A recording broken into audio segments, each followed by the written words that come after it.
Hey everyone, it's Foxx and modelmakingguru.com here. Welcome to part 5 of our build of the Sinanju Stein budget build, skill level 2. Now, can't be fanning around at the start of this one. Gotta crack on and get on with it. Say hello to the chief, bye.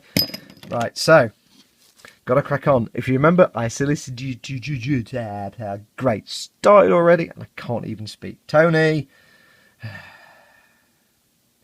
rewind. Right, so I said I wasn't going to waffle, and I waffled. Never mind. Right, we're going to crack on. I solicited you for questions to do a silly question and answer thing. Thank you for all your questions. I will go through these now. Today, we are going to gunk wash the entire exterior armour parts. I'm not going to be farting around with panel lining, doing little pin washes. I'm going to do exactly the same as I did on the inner frame. I'm just going to gunk wash it using my favourite paint in the world, Starship Filth. Starship Filth. And a brush for the wiping, and a t-shirt for the rubbing. And we'll see how it comes out. So, what we're going to do, I've got my little iPad set up with all your questions and answers, so I can answer the questions. I'm also going to have a little timer going, because I need to keep the length of these videos down, otherwise they won't render. So I'm going to set my timer for little 10-minute chunks or 15-minute chunks. Where's my timer gone? So, let's get ready. Paint. Brush. Right, let me get my timer going. Timer is in the house. Right, let's crack on, shall we? So, first question from Gyro Hedez Fedez. By the way, if I pronounce any of these names wrong, sorry about that. Some of you got some wacky names. Gyro or Hyro Hedez Fedez. If you had not discovered model making, what do you think you would be doing? Well, what I would be doing is cracking on with this and not talking. Sorry. What would I be doing if I wasn't model making? Just to remind you, by the way, we're covering all this in oil paint, rubbing it off to do all the panel lines. That's how this works. Let me just change the focus. Well, some of you may know and some may not. I post them up occasionally. I did model making for many years, and then I kind of stopped for a long time. And then in about 2007, I started doing a webcomic called Avoid Spikes. It's still on the web. Just look up Avoid Spikes in Google.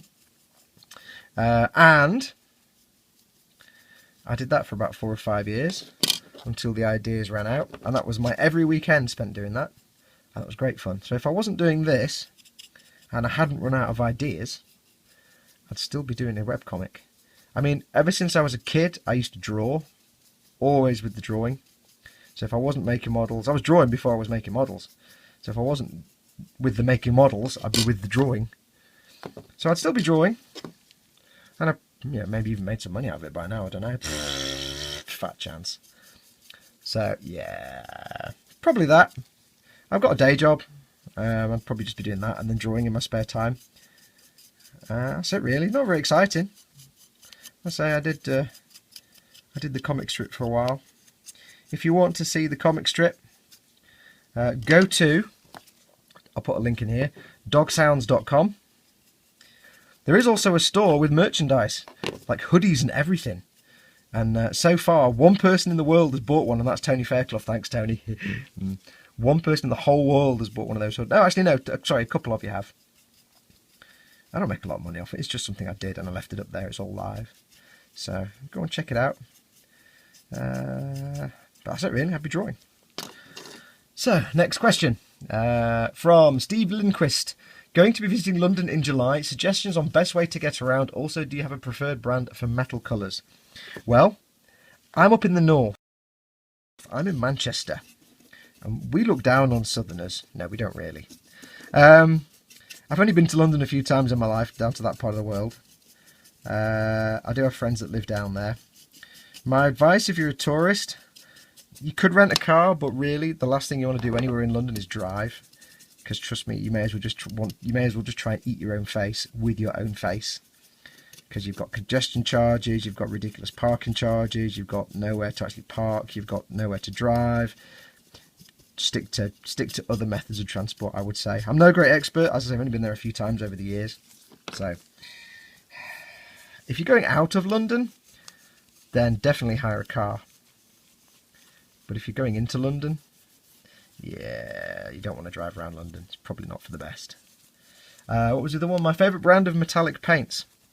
Not really got any. I've never used anything apart from the Tamiya paints so far, and a little bit of the Ammo of MIG paints. So I would say so far my favourite brand is just the one I've used, which is Tamiya. And that's just using things like flat aluminium, chrome silver, gold. So, that really. I will at some point try the Alclads. The problem with Alclads is they're lacquer paints. And as you know from my video of my workspace, I'm in a bedroom. Lacquer paints are highly, highly toxic. If you're thinking of using Alclad paints or any lacquer paints, for the love of dog, wear a proper body shop respirator mask. Not just some crappy little decorating mask you get from B&Q or the local DIY store. I mean a proper, like, certified vapours and particulates body shop mask, like they have in a body shop where they paint the cars, because that stuff will turn your lungs inside out. So yeah, lacquer paints, not going to be using them anytime soon, I'm afraid. So I will get a bit more into the MIG of Ammo, or Ammo of MIG metallics in the Zaku build, the PG Zaku build that's coming up, because they've sent me a shitload of their paints, so I need to use those. That's the whole point of that video. So I'm going to be using those there. What other metallic paints are there? I think the big dogs in the metallic paint world are Alclads, because they do give just the most amazing metallic finishes. Downside is they're really delicate. You've got to be really super careful with them, because it's easy to take that paint right off again with masking tape or with rough handling. So they do give the best metallics though. I mean, you look at some of the builds out there of Sinanjus and jet exhausts on planes and things, and you guarantee the ones that look the best, they're Alclads. They're always Alclads. But as I say, I can't use them here, not in a bedroom. If I had like a workspace in a shed or a garage, brilliant, perfect, that was ventilated properly. But in a house where other people are living, even if I wear a mask, that's not nice for the people that are living in the house. So yeah, not going to happen anytime soon. If you can do that, give Alclads a try. They're very finicky. Study how to use them before you use them, and be really careful with them if you're doing any masking and stuff. But yeah, you can't really beat Alclads. I've not tried yet. There are summer paints out there. I know AK have them, True Metals, and I think there's Extreme Metals, and some of the ones. There's also things like Rub and Buff you can get in the States, where they're basically wax-based paints. You slap them on, and then you rub them and buff them, and they come out really shiny. And they're supposed to be really good. I've not had a chance to try any of those yet. My only thing about that is, if they're wax-based paints, how do they not just come off again? What do you varnish them with? So I will actually investigate those at some point. It'll be interesting to find out, because they're supposed to be very good, especially for things like steels. Anyway, that's that question answered, and that is that shield done. Now, one thing I didn't expect, and it has actually darkened the paint for the paint chips. That's not quite what I was expecting, but hey, it still looks good. I mean, compare that to that. Yeah, interesting. I hadn't expected that. I was kind of hoping it would make the paint chips blend a bit. It has on here, but on those bits, it's a bit dark. But I like it. I can live with it. So that's that done. Kaplunk. Do a little bit for the back of the shield. What's the next question? Thank you for your questions so far, guys. William Pezzano Nubs. What? Oh, sorry, I read it. Part of his question is his name. William Pezzano. Sounds very Italian. Nubs. Why? Yeah, what flipping... you know my rave and rant against nubs. When you cut a piece off the sprue and you've got nubs left. When you're making a normal model and you're sanding it and painting it, you can just file the nubs away. It's not a problem. When you're making a Gunpla, if you're not painting it like this, yeah, you spend a long time doing nubs, and my brain goes after about half an hour of it. I hate doing nubs. I hate doing nubs. He also says, were you ever in the military? That's a bizarre question. I don't quite know why he asked me that question, but no, actually, never in the military. I am a complete and utter, absolute coward. And I'd have no... Hello? Hello. Do you want to just... Thank you. Yeah, I'm a complete utter coward. You couldn't pay me enough money to stand up in a field and get shot at. I know that's a simplistic argument. But let's face it, you join the army, you're going to have to expect to get into some combat at some point, most likely. In the UK, we don't have any kind of enforced national service. Like, you know, in some countries where you have, like, you get to 18, you have to do 2 years in the military, and then you can go off to college or university. We don't have that here. I have the most tremendous respect for anyone in the armed forces. Do not get me wrong. Absolutely have the utmost respect for our armed forces, and any armed forces, anybody's armed forces.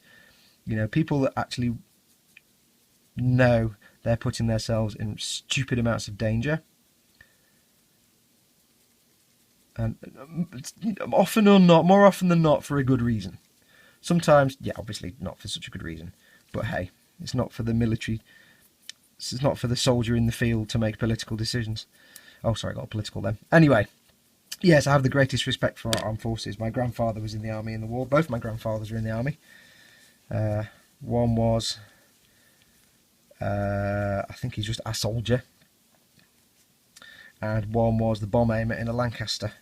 Neither of them survived the war, unfortunately. But if you read through some of my Void Spike strips from back in the day, every Armistice Day, more often than not, I would post up a comic. I'm not even showing you what I'm doing. I'd post up a comic strip as a remembrance comic strip, because I have nothing but the greatest respect for our armed forces. But no, I'm far too much of a coward and selfish to actually even think about that. Plus, I'm kind of allergic to exercise. If ever I try exercising, I break out into a sweat and get pains, and that's just the sure sign of an allergic reaction. So, yeah, I'm the worst soldier in the world. Plus, I'd probably shoot myself, so I'd just be crap. So, yes, that's a strange question. Thank you for asking the question. Very strange question. What's the next one? From my good friend Tedwig McTedison, Ted Hawksworth, he of the incredible, and I know you guys haven't seen it yet, or you may have not done by the time you're watching this, but I have seen his finished 1/16 scale Panzer IV. Christ on a stick, that thing looks awesome. You have got a treat coming in, and I will post a link when it goes up to his video. He's doing the video for remodels. My God, my God, it looks good. Anyway, from Tedward McTedison, if you convinced me to build Gundam, which I did, I've been pestering him for ever, and he finally got himself a Gundam. He's bought a HG 1/44 scale Exia. Good choice. Gonna look forward to him building that. You finally convinced me to build Gundam. When can I convince you to build tanks? Remember now, they have lots of mud, he says in capitals. I have built tanks. I do military stuff. I just haven't done it for ages. I did my, my Kubelwagen and my, well, you and I call it an Opel Blitz. To me, I call it a 35-ton truck. Because Opel refused to license it out because of war and bad PR, even though a lot of metal companies call it an Opel Blitz. I grew up doing military models. My first ever proper painted kit was a Russian T-62, I think it was, when I was but a wee shaver of a lad. I've told the story on a Q&A before.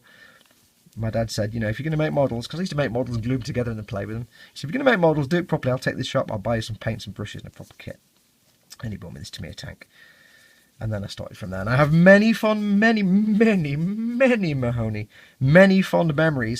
of that thing on Tamiya tank tracks where you have to get a hot screwdriver and melt the two bits of track together to make the complete loop. Memories. So yes, I've done that.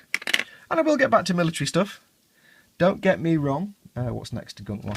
I will get back into the military gig. Why does that come off? Hello. Instruction time. Which way around does that go? I will get back into military stuff. The difficulty is, and I'll explain, and I'll be honest with you, while I'm reading through the instructions to find where the hell this thing goes. I'll be honest with you. I got into this Gundam gig purely by fluke. Follower commissioned me to make the heavy arms. And I'm like, Gundam what? I kind of vaguely knew what Gundam were. I had no real knowledge about Gunpla. Which way around does this go now? That goes.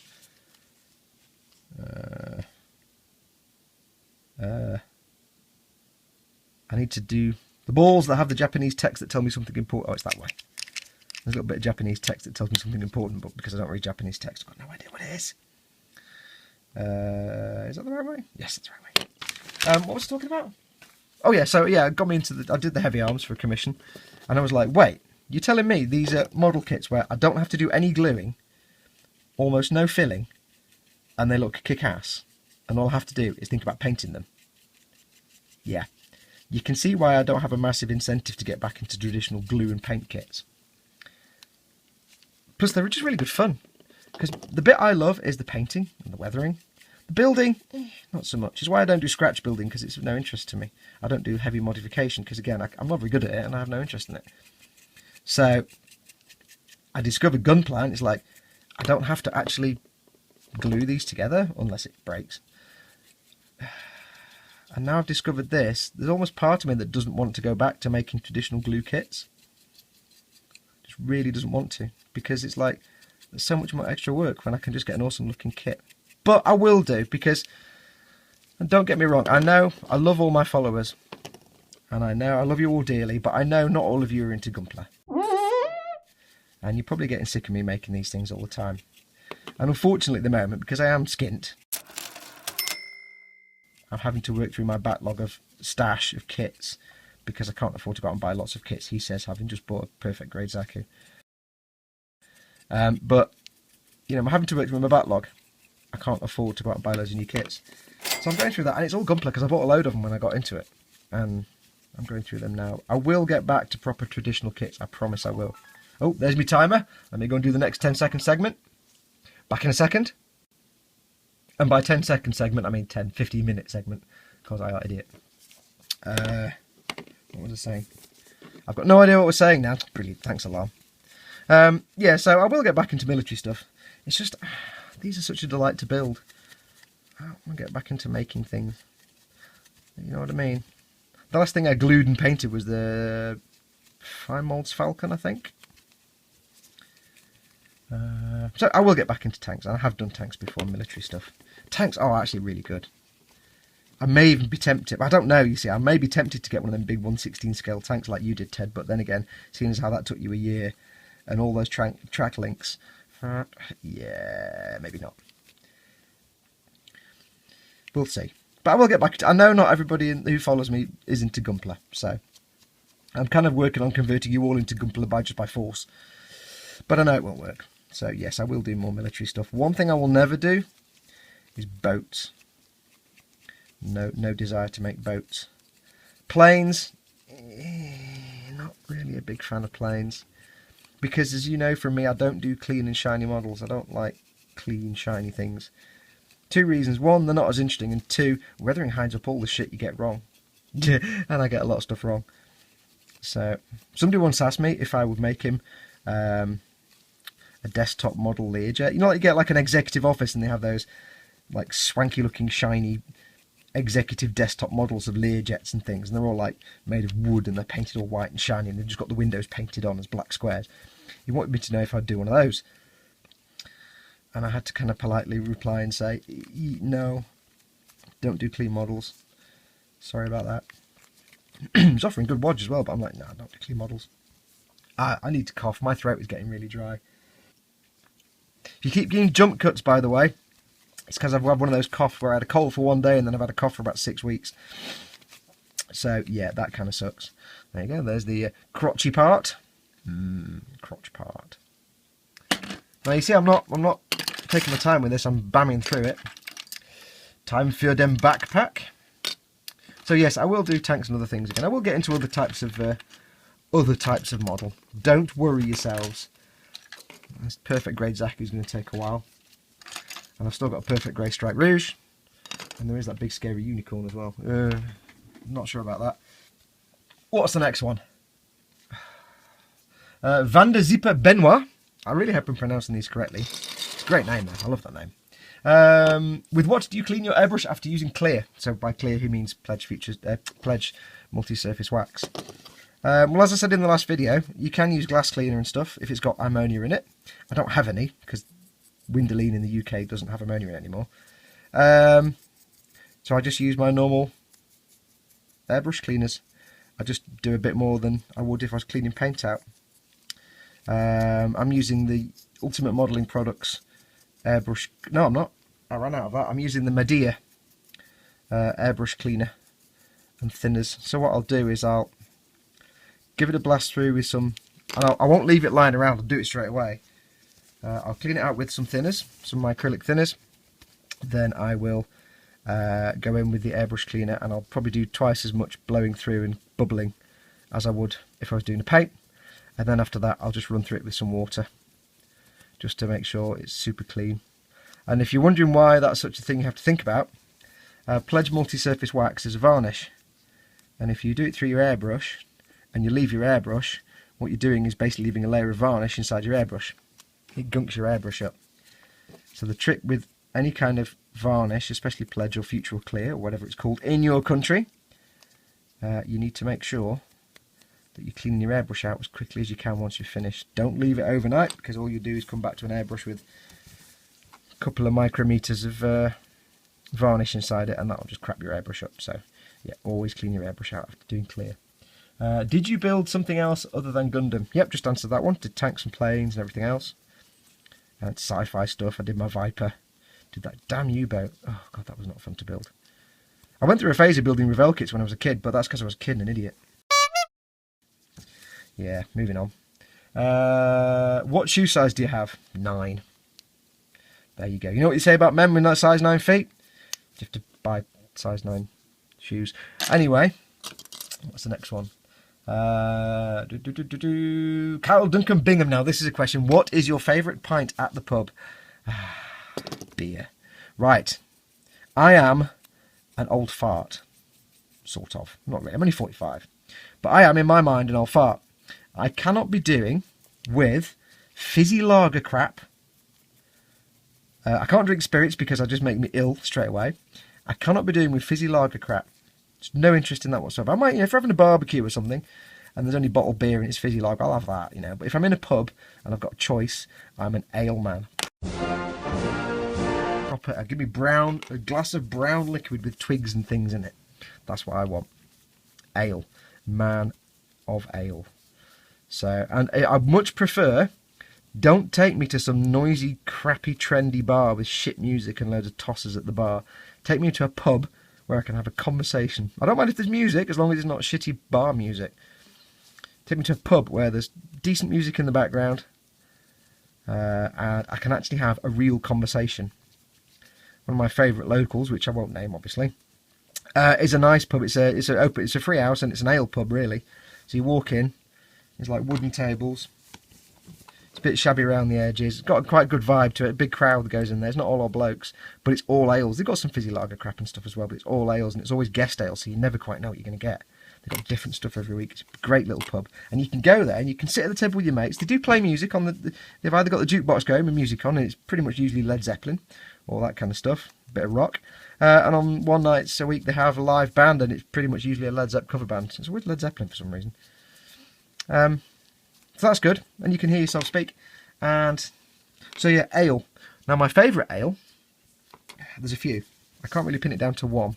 There is a beer by Robinson's called Old Tom. And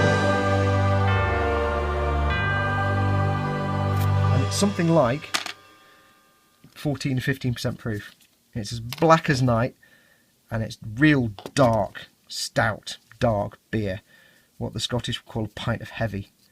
And I love it, because you can have 2 pints of that and you just knack it. You're in a bad place, basically. So that's nice. I like that occasionally. This pub that we go to regularly, or well, not regularly, but it's sort of local. My friend's dad used to be the landlord there for a while, and one day he called us in, and he said, "Lads, come down into the cellar." And by cellar, he means you go through this door down some stairs, and there's an entire bar downstairs, frozen in time from like 1943.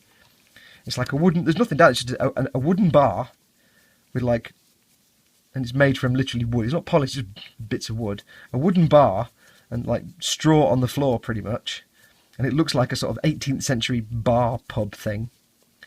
And there's a barrel of Old Tom. And he says, right, grab yourself a pint glass and just help yourself, because I'm not going to sell it, so just have as much as you want. And I'm like, yeah, Old Tom's great. Trust me.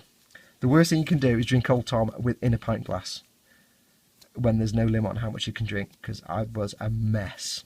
I mean, it was great. 2 pints of that, and I was just like in a complete mess. So yeah, old Tom. But my absolute favourite beer of all time is Dunham Milk Stout. A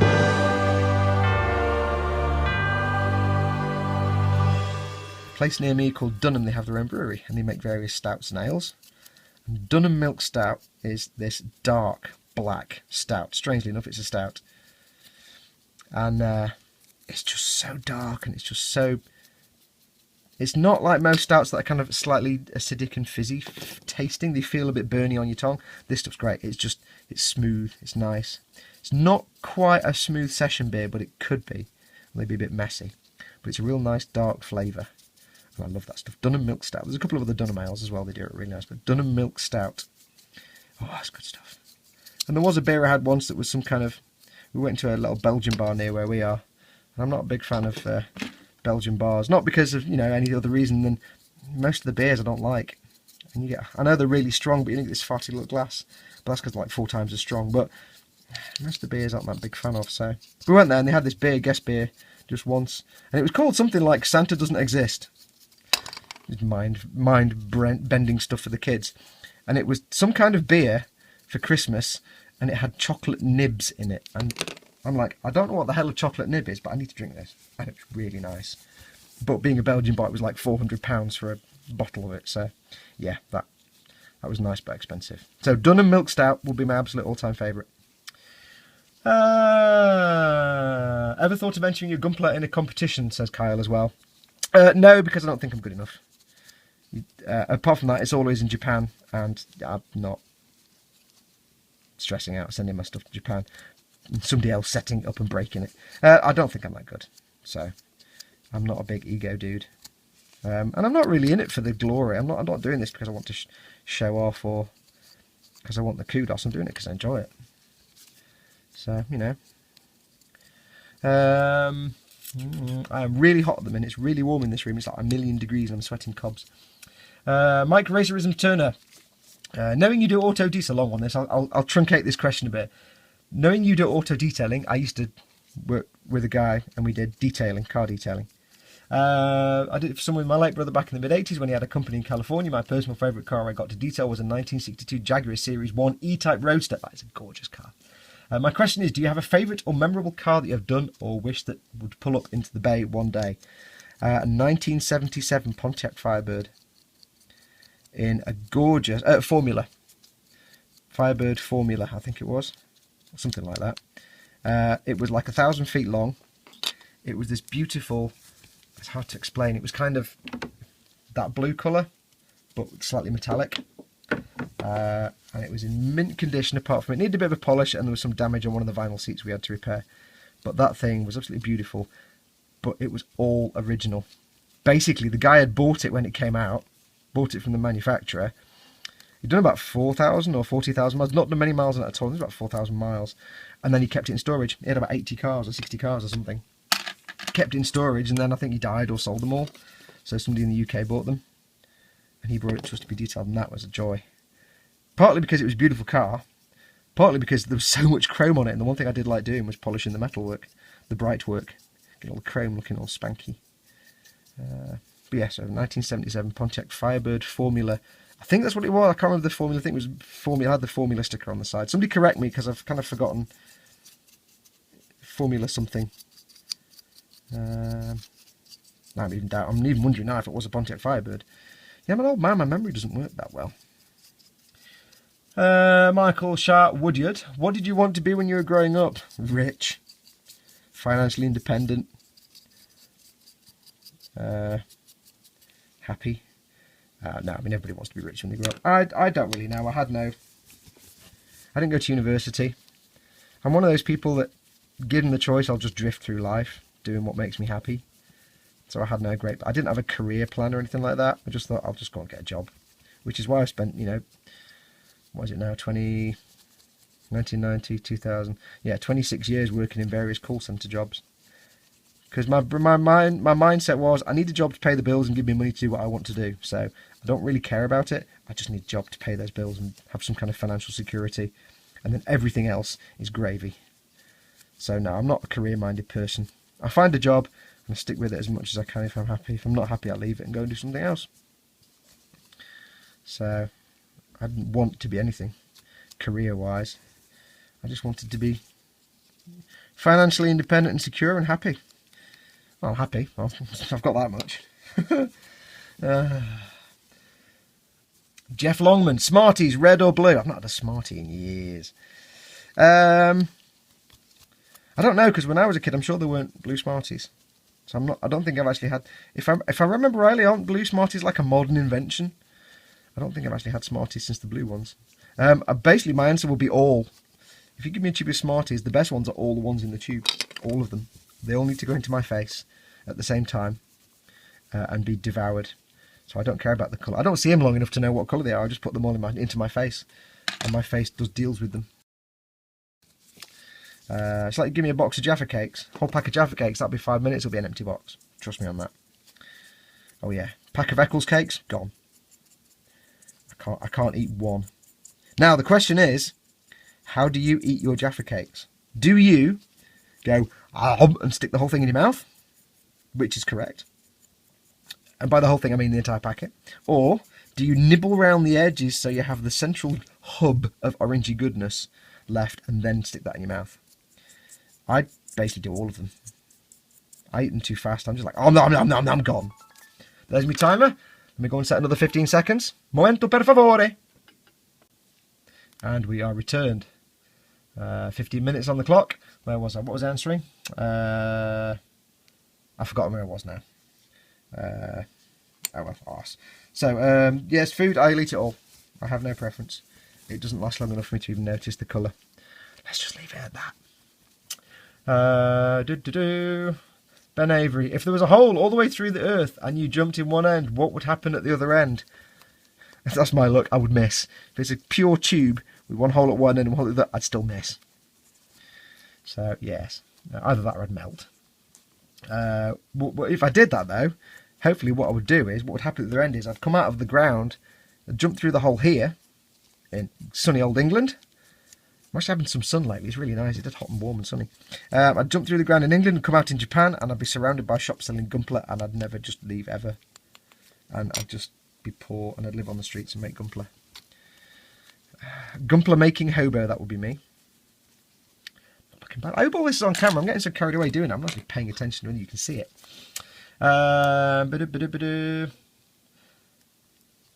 My good friend Tyne Kabouter from TK's Models. Explain your ska metal band Pretend Appendix. It was a comment, I think, on Facebook or on one of the YouTube channels. Somebody said something in Pretend Appendix, and I said, Pretend Appendix, that's the name of my ska metal band. I just made that up. I don't know what ska metal is. It probably sounds quite awesome. But basically, if it was a real band, we'd all just have really bad 1970s long hair, and we'd smoke tabs, and we'd be drunk all the time, and we'd probably use rude words, and we'd basically be like the Mac Lads, I guess, but with ska metal. And we'd look really scruffy, but wear two-tone shoes, because obviously two-tone shoes.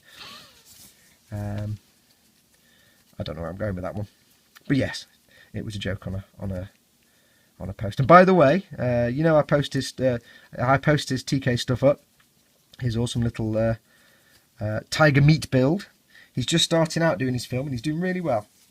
I think he's going to come along really nicely. I think he's going to be giving you some good material over the next few months and years. So make sure you go along to his YouTube channel from the links I've posted on the page. He's just starting out with his videos, so he's finding his way, he's finding his style, and he's doing exceptionally well. And I think you're going to be pleasantly surprised with what he does. You've seen some of his work posted on my page before, and he's just an amazing, talented builder. So start watching him. And he's a really nice guy. He's a good friend. And he's also one of those crazy Dutch, and I love the crazy Dutch. I like the crazy Japanese. And in case you're wondering, it's Tyne Kabouter is how you pronounce his name. So there you go. Now you know. And that sounds even more cool. And also, apparently, I've just found out today, posting some comments in Dutch on my Facebook page. Dutch is really easy to translate if you read it out loud. I could be wrong, but the stuff I've read so far today just sounds like English. It's like, brilliant. I can speak Dutch. Brilliant. Who needs a CD of how to speak Dutch when I can just read it out loud? And there you go. Hi TK. Tony Fairclough, another one. If x equals 1 and a equals 4... Oh, you did me maths. No! Yeah, I'm allergic to maths. Don't give me maths like that in a stealth question, you gimboid. Oh, now I'm going to have to go and lie down after this. Making me do maths. I'm not even wearing my smarticles.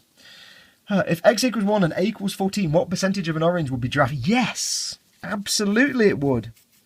Not forgetting, of course, the universal gravitational constant of Wednesday. You forgot to take that into account. So if you think about it logically, Tony, if you sit down and think about what you've done, I think you'll realise that your maths there is complete nonsense because you left out the universal gravitational constant of Wednesday. Simpleton, honestly. Can't get the staff. Do you know? If you're going to give me a stealth maths question, at least make it a good stealth maths question, not a trick one with nonsense in it. Even I know that. As any fool know. Jonathan Crocker, what is your Holy Grail model kit? Do it on camera, dear. What is your Holy Grail model kit and what kit do you enjoy building over and over? The second part of the question I'll answer first is none. Because I can think of nothing worse, and I've done it. There's nothing worse than building a kit and putting your all into it and then you have to build it again. It's like, because the fun for me is the exploration, the adventure of not knowing how it goes together. Like, I've learned, when you build one of these Gunpla, for example, when you're first putting the parts together and trying to figure it out, it's really quite stressful. But if you put it together and then take it apart, the next time you put it together again, you're like, build. When you first open the box and there's 8 million parts, when you're actually putting the thing together, there's like 6 parts. So it's the exploration and the learning about the kit that's the fun bit, and the painting, of course, as well. So having to build another one twice. I mean, I know I did 2 Millennium Falcons, the Fine Mods Falcons, and I enjoyed the second build, but it took longer than the first one because I knew what I was doing. And I thought it would be quicker. I know what I'm doing now, and it's not, because although I knew what I was doing because I built one already, my brain was like, I don't want to do this. I've done this already. So yeah, I would say I don't enjoy making any kit a second time, because once is fun, twice is just repeating yourself, and that's not fun. I don't know why I've put the gunk in here. I didn't really want to do that. I was going to do some other weathering inside the bell, the thruster bells. Oh well. What was the other part? What is your Holy Grail model kit? I don't know. I don't know if there's one. I mean, I'd love to have like several £1,000s and build the 1/12 scale RX 7082 Gundam that's got 3 parts but is like 5 feet tall. But I don't know if I have a Holy Grail kit really. There's always a kit, I'll be honest and say, there's always a kit I think, I need to have that kit, I need to build it. And then when I get it, I'm like, I'm bored now. Because, again, another part of the fun is the expectation. You see the box, you see the key, oh, imagine what that's going to be like to put this together, and that's going to look great, and this and that and this and that. Then eventually get it, it's not quite as awesome. A lot of this hobby is actually putting up with stuff, putting up with the tedium and repetition, putting up with when things don't work. So bizarrely for this hobby, a lot of it is actually not that much fun. The fun for me is the end result as well. So I don't know if there is a Holy Grail kit. Every kit is a Holy Grail kit until I actually start building it and I realise either I don't want to do it, or while I'm building the Holy Grail kit, I see another one and go, oh, I want that one now, and then I get bored of the one I'm doing because I want to make the one I've seen in the box. That's why I've got a big stash of Gunpla, because I keep starting one, seeing another one, deciding I want to make the other one more, and then my enthusiasm goes for the first one, and then it all just gets wrong from there. So, yeah, no real Holy Grail kit that I can think of at the moment, anyway. Wilmare, our new brew. He asks me how it feels knowing that we, New Zealand, have won the Rugby World Cup 3 times, twice in a row, in fact, making us the greatest rugby nation in the world, while England have only won it once. Boo! Well, I'm afraid I have no interest in sports whatsoever. I'm one of those blokes that has no interest in any kind of sport, just none. Just no interest in me whatsoever. So, very good that you've beaten us. It's very good. I have no doubt that British sporting teams are probably crap. But yes, very good. I know it's a particular thing of pride at New Zealand and their Rugby World Cup. But yeah, I have no interest in sports, so I say brilliant. You beat us. I support this. Because, yeah. But you want a potato chip brew? It's very deceptive. I can't do a Kiwi accent very well, but man, I love the Kiwis. I love the accent. I posted up a comment, Will Mayer commented something, and I said, you forced me to do this, and I posted up the clip, and look on the comments on one of the Facebook links the other day. of the beached whale. Just look up beached whale on YouTube. It's a little like 2 or 3 minute animated thing. Just a whale beached on the beach, strangely enough. And they kind of got spoof New Zealand accents, but it's really great. It's really great. Do you want a potato chip, brew? I can't eat potato chips. I haven't got teeth, brew. I need plankton. Oh, that's shit. I can't do the accent. I can do it if I'm drunk and talking very loudly, but when I'm sober and talking not loudly, it doesn't sound very good. So apologies, Will. That was probably the worst Kiwi accent ever, but I do love the Kiwi accent. There are some accents in life I absolutely adore to hear. New Zealand accents, I think they're fantastic. Soft Scottish accents are brilliant. African accents, as in, I love that kind of Desmond Tutu style accents. I love that. I love those voices. They're so soft and gently spoken. I love it. I just love those kind of accents. What else do I like? What other accents do I like? Australian accents are cool. Richard Champion, on average, how many Gunpla do you build and sell, and how much do you sell them for? I'm interested in getting a commission from you, depending on the price. Wink emoticon. I don't do commissions anymore. Some of the changes that I didn't go into in great detail, but some of the changes that came about when I had to change the website and stuff, I stopped doing commissions, because commissions it's a nice way of making money, but it took the fun out of the hobby for me. It became a day job, and I didn't want to do that. So I don't do commission work anymore. Sadly, I'm afraid. But thank you for thinking of me. How many do I make? You've seen me film them all. I haven't made a Gunpla that I haven't filmed yet, so the ones you've seen me film are the ones I've made. I've only been doing Gunpla for about a year, 2 years now, I think.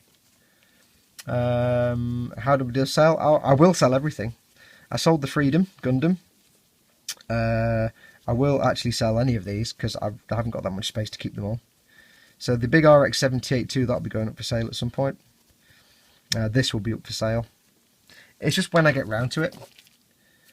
But I will sell them. I'll accept all offers. I'll have prices in mind based on how much work I've put in and what's been done. That big RX 78-2, I don't know. I'm thinking maybe 750 or something. Something like that. Maybe not that much. So we shall see.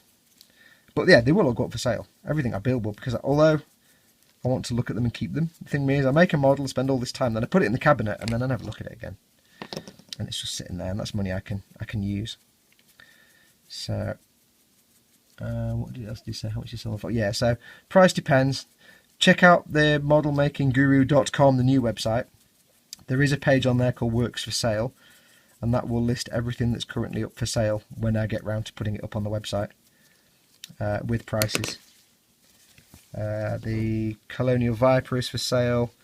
I put the Jedi Starfighter on there, but I'll be honest, I'll probably take that off because it's not my proudest moment, unless somebody wants to buy it. Yeah, I'll put that big RX 78-2 up for sale. This will be for sale. The Perfect Grade Zaku, when that's done, I'll sell everything. I'll put them all up for sale. I'll keep them for a while and then stick them up. I'm going to run out of time here soon. What's the next one? Simon Curry. Which modellers inspire you? All the inspiration when I was a kid was just from books, so I don't know who they were. Now, Mick Jimenez, OBS, his work's incredible. That's the thing with me. When I was doing artwork and when I'm doing model making, I don't tend to look at... The competition isn't the right phrase, but I don't tend to look at what you might consider the competition. Because... Not because I'm not interested, not because I don't value it, it's just... I'm like... I learnt this with art. If you look at somebody else's work and compare yours to it, you'll just get depressed and think you're not that good, and then you'll give up. So don't, basically. But yeah, Mick Jimenez's stuff is incredible. I don't know a lot of other model makers. I don't go into great depth about it. I don't pay attention to who's doing what. I just kind of do what I'm doing in my own little world. I don't hang around on forums and stuff, so... it's because I haven't got time, and 99% of what you read on forums is just angry bullshit, let's be honest. So, I don't really know. I say Mick Jimenez, definitely. My good friends Tony and Ted, they inspire me all the time because they have much more enthusiasm for this hobby than I do, which sounds really weird, but it's true. And you guys inspire me. Excuse me. You guys inspire me by what you do. You know, you send me pictures of your works.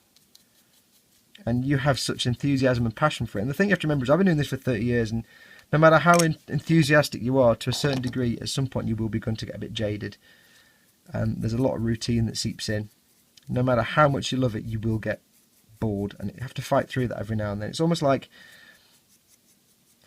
model making depression, not making light of depression, obviously. But you get into these ruts where you're like, oh, I can't be bothered. But I love to do it, but I can't be bothered. And that's something you'll always have to fight through once you've been doing it for long enough, I'm afraid. So yeah, watching you guys, especially those of you who are just starting out, and you're coming along and saying, hey, I've watched your videos, and you really helped me out with your advice and stuff, and this is what I've done. And I'm like, wow, you guys are brilliant, because you've got that kind of childlike wonder that I've lost many years ago. Oh, that's the timer done.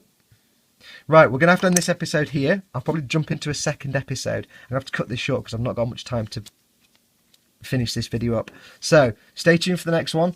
I've only got a couple of questions left, so I'll do it into a little mini episode after this one. So, stay tuned for the next part. Adios, amoebas.